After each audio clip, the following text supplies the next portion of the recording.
आज हम कवर करेंगे 9th का NCERT का साइंस का chapter force and law of motion.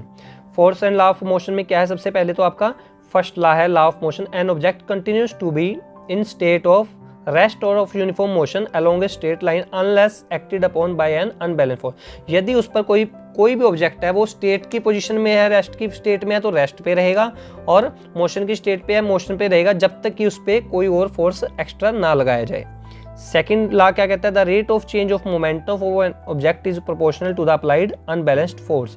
यदि किसी भी चीज़ का ऑब्जेक्ट का मोमेंटम चेंज करना है, वो घूम रहा है या उसमें मूव कर रहा है, तो क्या करेंगे उसके, तो वो direction of force unbalanced force की डायरेक्शन है, जो अप्लाइड फोर्स है उसके मतलब अप्लाइड फोर्स के अनबैलेंस्ड फोर्स में क्या है, उसके प्रोपोर्शनल होता है। प्रोपोर्शनल का मतलब होता है उसी रेशियो में बढ़ेगा, यानी कि F proportional to M into यहाँ पे मास इंटू क्या कर दिया गया हमने, वेलोसिटी के अपॉन A होता है ना, M इंटू A। तो A का जो हमारा वो है वो क्या रहेगा हमारा V minus you upon T. तो यदि हम इसको इस फॉर्म में लगें तो हमारा क्या आ जाएगा, V minus you upon T.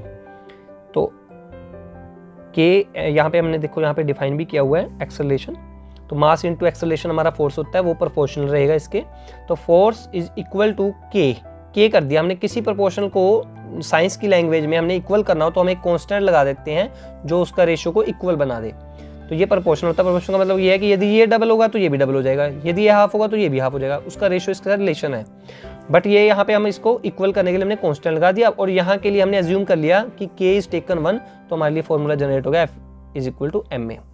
और एक हमारा थर्ड लॉ ऑफ मोशन क्या कहता है, according to motion third law action is equal to opposite to reaction. मतलब एक्शन किसी रिएक्शन के, यदि हम इसको दबा रहे हैं नीचे को, तो ये भी हमें ऊपर उठने के लिए उतनी ही रिएक्शन लगा रही है, तो उसको क्या बोलते हैं, action is equal to reaction.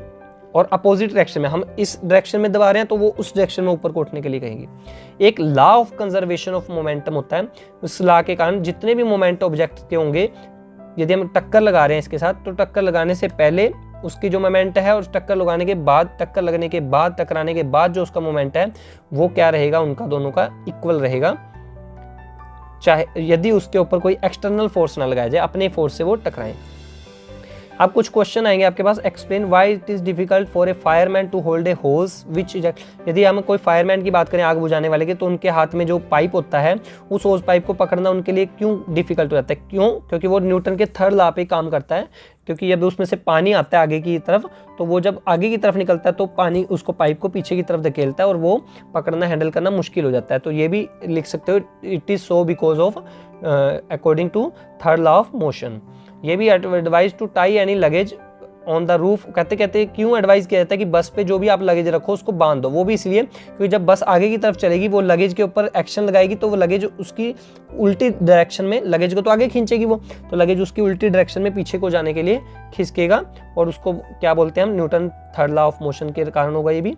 When a carpet is beaten with a stick and dust comes out of it, यदि हम कारपेट को किसी को बीटन करते हैं, पीटते हैं, तो उसमें से डस्ट बाहर को क्यों आती है, क्योंकि कारपेट पे हम जब एक्शन लगाते हैं इस डायरेक्शन में लगाते हैं और रिएक्शन ऊपर को आती है, ये भी according to third law of motion है। ये आपके क्वेश्चन कवर हो रहे हैं। उसके बाद है इनर्शिया। इनर्शिया एक डेफिनेशन आ सकती है आपके पास, the tendency of a body to preserve its state of rest और uniform motion unless acted upon by external force. तो वो कहते हैं टेंडेंसी ऑफ बॉडी, यदि किसी की भी टेंडेंसी है बॉडी की, मतलब उसकी कैपेसिटी है कि अपने अंदर अपनी मोशन को और अपनी स्टेट ऑफ रेस्ट को संभाल के रखने की, तो उस कैपेसिटी को क्या बोलते हैं, इनर्शिया। तो यदि हम कंपैरिजन करें कि रबड़ बाल की इनर्शिया ज़्यादा होगी या स्टोन ऑफ सेम साइज की, तो जिसका वेट ज़्यादा होगा उसका इनर्शिया ज़्यादा होगा, तो स्टोन ऑफ सेम साइज का वेट ज़्यादा होगा। ऐसे ही बाईसाइकिल और ट्रेन में कंपैरिजन करें तो किसका इनर्शिया ज़्यादा होगा, ट्रेन का। ऐसे ही 5 रुपये के कॉइन और 1 रुपीज़ के कॉइन की बात करें तो 5 रुपये के कॉइन का वेट ज़्यादा होगा, तो जिसका वेट ज़्यादा होगा उसका इनर्शिया ज़्यादा होगा। तो यहाँ पे आपका चैप्टर ये भी शॉर्ट नोट्स कवर होते हैं, force and law of motion. धन्यवाद, जय हिंद, जय भारत।